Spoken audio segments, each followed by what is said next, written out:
కదా, దర్యాప్తు సంస్థకైనా సరే ప్రభుత్వం సహకరించలేదు. కారణం ప్రభుత్వంలో ఉన్నటువంటి వాళ్ళకి సంబంధించినటువంటి వ్యక్తులే కాకినాడ పోర్టు అవ్వచ్చు, విశాఖ పోర్టు అవ్వచ్చు, లేదా గొడవలలో నిలవలవచ్చు, ఈ తెలుగుదేశం కూటమికి సంబంధించినటువంటి వ్యక్తులు శక్తులు ఉన్నారు కాబట్టి, అడ్డాగా ఉన్నారు కాబట్టి, వాళ్ళు చేస్తున్న వ్యాపారస్తులు కూడా వాళ్లే కాబట్టి వాళ్ళ మీద మెగా సంస్థ దృష్టి పెట్టడం ప్రభుత్వంలో ఉన్నటువంటి కొంతమంది అడ్డుకట్ట వేస్తున్నారు.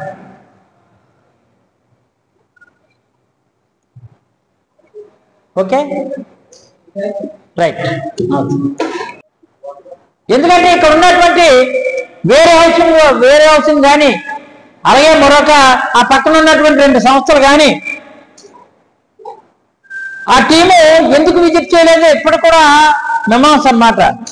మరి దీనిలో లొసుగు ముసుగు మరి మంత్రికి తెలియాలా, సంబంధిత అధికారులకు తెలియాలా. మంత్రి సీజ్ చేసిన బియ్యాన్ని బీటో సంస్థ నవంబర్లోనే 1000 టన్నుల రైస్ బియ్యాన్ని ఎగుమతి చేసేందుకు కార్గోకి ఈ కస్టమ్స్ నుంచి క్లియరెన్స్ తీసుకోవచ్చినట్లు తెలిసింది. ఆ తర్వాతే దాడులు జరిగాకేమో ఎక్స్పోర్ట్ చేయకుండా అది ఆపేశారు. ఇప్పుడు అదే టీడీపీకి మీన్స్ అదే కూటమి ప్రభుత్వాన్ని సామాజిక వర్గానికి చెందినటువంటి వ్యాపారి సిఎఫ్ఎస్ నుంచి పాత బిల్లులతో ఉన్నటువంటి కార్గోని కస్టమ్స్ కళ్ళు కప్పి పంపించేందుకు ఒక పక్క ప్రయత్నాలు జరుగుతున్నాయి. అంటే పాత బిల్లులే చూపించి ఈ సీజ్ చేసింది కాదు, ఇది పలానా సెపరేట్ ఇది అని చెప్పి అవి అక్రమ రవాణాకి ఉపయోగపడుతున్నాయి బిల్లులు. ఇప్పుడు సీజ్ చేసి 48 గంటలు జరిగింది, ఇంతవరకు కూడా ఎటువంటి యాక్షన్ లేదు. యాక్షన్ లేదా వాళ్ళ నుంచి రియాక్షన్ లేదు, యాక్టింగ్గా జరుగుతుంది ఇదంతా. కొన్ని అందుకనే చెప్తాను, ఏ ఒక్క సంస్థ పట్ల కానీ ఏ విషయం పట్ల కానీ ఆరోపణలు తప్ప మీకు ఆధారాలతో కూడుకున్నటువంటి విషయాన్ని, మా అయ్యంలో జరిగినటువంటి విషయాన్ని, మా అయ్యంలో జరిగిందని మీరు ఆరోపణ చేస్తున్నటువంటి విషయాన్ని ఆధారం చూపించగలిగారని మాత్రం మీడియా సోదరుల ద్వారా నేను అడుగుతున్నాను.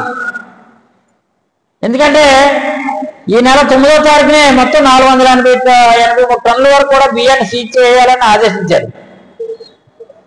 అన్ని డాక్యుమెంట్లు ఆ రైస్కు సంబంధించినటువంటి డాక్యుమెంట్స్ కానీ బిల్లులు కానీ 48 అవర్స్లో పంపించాలి, 48 అవర్స్లో నాకు మొత్తం ఎవిడెన్స్తో చెప్పాలని డైరెక్షన్ ఇచ్చారు మీరు. ఇప్పటి వరకు 5 రోజులు గడిచిపోయింది, ఇప్పటికే దాని మీద ఊసు లేదు. మేము పెట్టే ఘోష తప్ప దాని మీద ఊసు లేదు, ధ్యాస లేదని మాత్రం ఈ సందర్భంగా మనవి చేస్తున్నాం. త్వరలోనే ఈ బియ్యాన్ని కూడా క్లియరెన్స్ చేసి ఇప్పుడు ఎవరైతే ఈ తెలుగుదేశం సంబంధించిన సామాజిక వర్గం చెందినటువంటి వ్యక్తి ఎవరైతే ఉన్నారో ఆయన ఆధ్వర్యంలో చైనాకి పంపించడానికి అన్ని సలహాలు కూడా జరిగిపోతున్నాయి. అందుకని మీడియా సోదరుల ద్వారా ఈ అక్రమ దీనికి సంబంధించి నేను ఒకటే చెప్తున్నాను, బియ్యం అక్రమ రవాణాకు సంబంధించి కూటమి ప్రభుత్వానికి నేను ప్రశ్నించేది ఒకటే, మీరు ఆ పేర్లు చెప్తారా, మమ్మల్ని చెప్పమంటారా?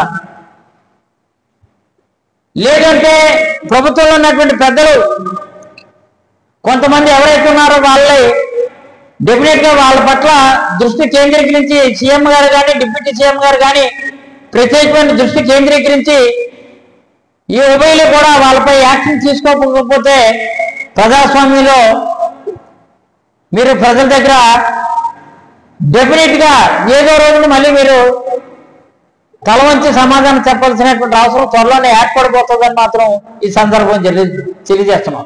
ఎందుకంటే వైఎస్ఆర్ కాంగ్రెస్ పార్టీతో ఆరోపణలు చేయడం కాదు, ఒక ఆధారం కూడా లేదు.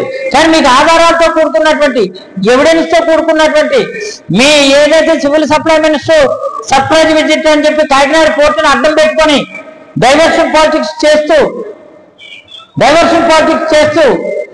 విశాఖ పోర్టుని కేంద్రంగా తీసుకొని ఇతర దేశాలకి అక్రమ బియ్యాన్ని ఈ రేషన్ బియ్యాన్ని తరలించడం వాస్తవం. ఈ విశాఖ పోర్టు అడ్డాగా మీకు కనిపించింది, కానీ కాకినాడ పోర్టుని చూపించారు. మొన్న మంత్రి వచ్చినప్పుడు కూడా కావాలని వాంటెళ్ళి ఆ పక్కన ఉన్న సంస్థలు వెళ్ళకుండా ప్రైవేట్ సంస్థలు రెండింటి పట్ల జస్ట్ సీజ్ చేసినట్టు షో చేశారు. ఇప్పటికైనా ఇలాంటి నాటకాలు మానుకోవాలని, మీ బోటకాలన్నీ కూడా ప్రజలకు చేతకాలం అవుతున్నాయని, మీ చేతకాంతనాన్ని వైఎస్ఆర్ పార్టీపై రుజువు చేసే కార్యక్రమానికే ప్రధాన ఎజెండా కింద పెట్టుకున్నారు. ఇప్పటికైనా సరే ప్రభుత్వం ఈ అక్రమ బియ్యం రవాణా విషయంలో కూటమి ప్రభుత్వం డెఫినెట్గా కూటమి ప్రభుత్వంలో ఉన్నటువంటి కొంతమంది పెద్దలు కవచంగా నిలిచారు. మీరు కళ్ళు తెరవండి, కళ్ళు తెరితేనే సరే నిజాన్ని బయట పెట్టండి అని మీడియా సోదరులకి తెలియజేస్తూ, ఏ కార్యక్రమం అయినా సరే డైవర్షన్ కావాల్సింది, డైరెక్షన్ కావాలి.